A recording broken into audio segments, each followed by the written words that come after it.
Salut et bienvenue sur Praise Women, la chaîne des influenceuses africaines pas comme les autres, la chaîne de la communauté. Ici, nous vous donnons des conseils, astuces et stratégies pour votre développement mental, émotionnel, matériel et même physique. Donc, en gros, pour votre développement personnel, nous basons sur des enseignements et principes bibliques, sur des modèles de réussite féminin, oui, parce que c'est la Praise Woman, et même sur des conseils et instructions des experts en la matière. Tout ceci, pourquoi? Pour vous permettre de devenir une femme influente dans votre communauté. Oui, parce que nous croyons et nous désirons qu'il y ait une émergence dans notre communauté des hommes et des femmes influentes qui viendront donc influer sur des thèmes d'ordre socio-culturel, des thèmes d'ordre politique, économique,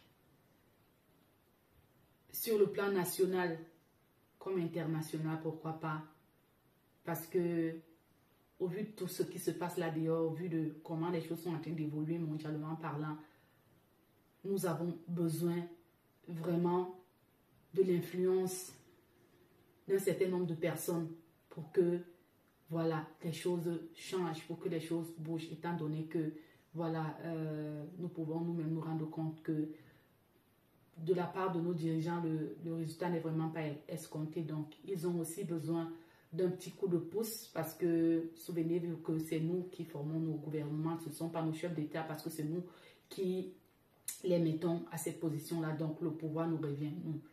Et voilà. Donc, ceci étant dit, aujourd'hui, je veux parler brièvement d'une question. Bien, je veux revenir sur un thème que j'avais déjà dans une des vidéos sur cette chaîne parler. J'avais déjà apporté un conseil ou alors certaines instructions sur ce domaine-là. Je reviens tout simplement sur cela aujourd'hui parce que, voilà, dans la communauté, vous savez qu'il y a toujours du nouveauté dans la communauté. Quelqu'un disait que chaque jour on dort, on se réveille, il y a toujours des nouveaux dossiers. Ça ne manque pas dans notre communauté.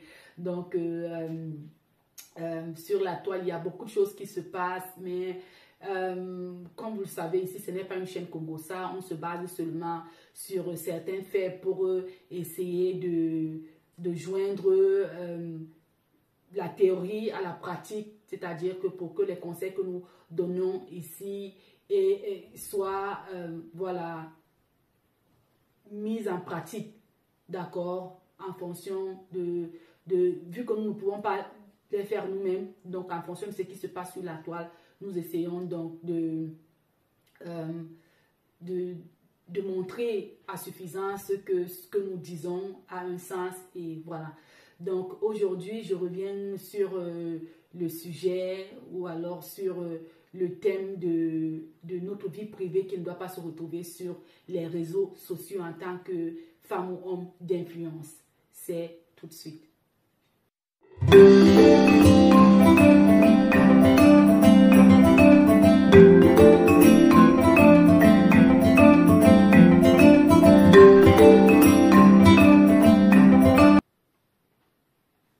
Voilà, comme je disais, aujourd'hui, nous revenons tout simplement sur cette question de vie privée qui ne doit pas se retrouver sur les réseaux sociaux. En tant que personne ou femme ou homme ou femme d'influence, vous devez savoir que, voilà, vous devez faire la part des choses entre votre vie publique et votre vie privée. À moins que vous ne fassiez de votre vie privée votre fonds de commerce. Quand je dis votre fonds de commerce, ça veut dire que vous ne fassiez de votre vie privée la base même de votre influence. Si c'est le cas, eh bien, voilà, vous le faites en connaissance de cause. Mais si vous faites partie de ceux-là qui ont une vie privée, qui veulent garder leur vie privée et faire de leur vie publique, voilà, leur champ d'influence, nous conseillons ici de ne pas s'aventurer à exposer sa vie privée. Bon, vous le savez tous, je prends tout simplement je ne sais pas, quand je dis vous le savez tous, peut-être pas, d'accord, mais sur la toile aujourd'hui, il y a le cas d'une influenceuse ivoirienne qu'on ne présente plus. Pour ceux qui sont vraiment sur Internet, qui suivent les choses de la communauté, je pense qu'elle n'est plus à présenter. Il s'agit ici de Lolo Beauté et voilà, de son amant Tiesco le Sultan, hein, d'accord.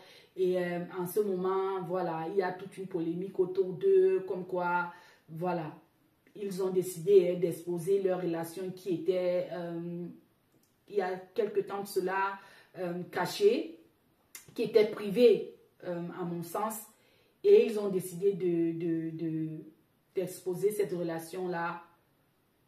Pourquoi? Je ne sais pas. À quel but? Je ne sais pas.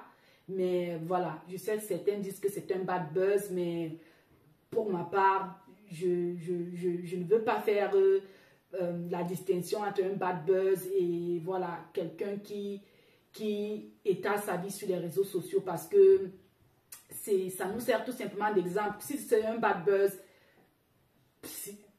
c'est pas trop, c'est pas vraiment, je ne sais pas quoi dire, mais toujours est-il qu'on se sert de cela pour faire passer notre message. Donc, comme je disais, il n'est pas bon pour vous en tant qu'influenceur ou influenceuse d'étaler votre vie privée sur les réseaux sociaux. Pour la simple et bonne raison que, premièrement, quand vous divulguez, quand vos informations privées accèdent, voilà, les réseaux sociaux, accès aux réseaux sociaux, tout simplement, vous n'avez plus le contrôle sur ces informations-là, étant donné que vous êtes déjà une personne publique et que, voilà, votre compte ou votre réseau social n'est pas privé, d'accord? Donc, tout le monde, vous êtes à la portée de tout le monde vous suit et ça fait que n'importe qui peut utiliser cette information-là contre vous. Donc, grande est votre popularité, d'accord? Et grande est votre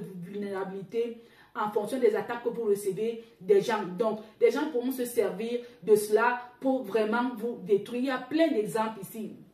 Il y en a plein d'exemples dans notre communauté. On a vu dernièrement le couple Coco Emilia et Francis Vemba s'effriter devant nos yeux, sous nos yeux, d'accord, voilà, impuissamment parce que les réseaux sociaux, les gens se sont mêlés, beaucoup de choses se sont dites et faites qui ont fait que, voilà, le couple là se brise.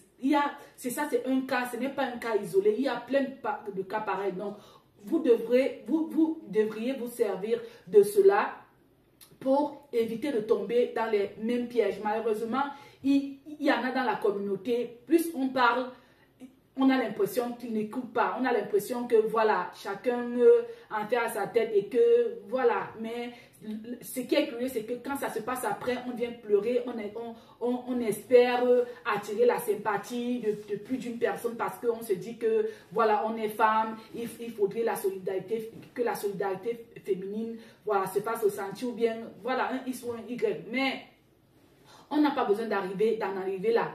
Si on peut mettre en exercice ou bien si on peut mettre en pratique des conseils qu'on reçoit de part et d'autre. Donc, comme je disais, plus vous êtes suivi, plus vous êtes vulnérable aux attaques des personnes parce que, et puis même, plus votre couple est même encore même plus vulnérable parce que d'aucuns passeront par là pour essayer de s'aimer la discorde dans votre couple, dire des choses de votre époux, bien de votre femme qui feront en sorte que, voilà, au bout d'un moment, vous allez craquer. On a vu le cas, par exemple, du couple chrétien. Pour ceux qui suivent les acteurs américains, Devon Franklin et Megan Good, on a vu comment ils sont passés d'un couple exemplaire à, voilà, une destruction qu'on n'a pas compris comment ça s'est passé, un couple qui s'est détruit, un couple qui avait carrément écrit un bouquin sur comment, voilà, comment mener sa relation sentimentale avant le mariage et tout ça. Donc, et ça avait déjà, leur livre avait d'ailleurs été un best-seller. D'accord, mais en fin de compte, ils se sont vus divorcer, toujours parce que des petits trucs qui se disaient sur les réseaux sociaux, non, elle ne fait pas ci, non. Donc, ça a eu raison d'eux. Donc, moi, je dis tout simplement qu'il faut éviter, d'accord? Il faut éviter de le faire parce que, voilà, en fin de compte, votre couple va se briser. Et pourquoi? est-ce que ça en valait la peine? Donc, voilà, d'autres personnes certainement prennent plaisir du fait que des gens, du fait que certainement ça les ramène un peu plus de followers et que au jour d'aujourd'hui, comme dans certains réseaux sociaux, les vues sont payées et ça veut dire que ça les génère quand même quelque chose en fin du mois, mais on ne fait pas tout à cause de l'argent. Il ne faut pas toujours être si cupide que vous allez mettre une relation qui ne peut pas être quantifiée, une relation qu'on ne peut pas acheter avec de l'argent. D'accord, détruire cette relation-là parce que pour des vues ou alors pour pour ce que vous allez gagner, à moins que ce soit un arrangement, à moins que, comme j'ai dit au début, vous faites de votre vie privée votre forme de commerce. Il y en a qui le font et ils le font donc en connaissance de cause, donc ils sont prêts pour toute éventualité, mais pour ceux qui ne le font pas, évitez sincèrement. Donc c'est de ça que je voulais parler aujourd'hui. Et pour ceux qui tombent sur nous pour la première fois, nous c'est Praise Women. Vous avez bien suivi ce que nous faisons sur cette chaîne depuis le début. Et voilà, si ce que nous faisons vous plaît, s'il vous plaît, abonnez-vous, likez nos contenus, partagez nos vidéos pour que d'autres personnes se joignent à nous. Merci déjà à tous ceux qui se sont abonnés. Je vois que la chaîne grandit. Merci du fond du cœur. Et voilà. Je vous souhaite tout simplement de passer une merveilleuse journée et on se voit à la prochaine.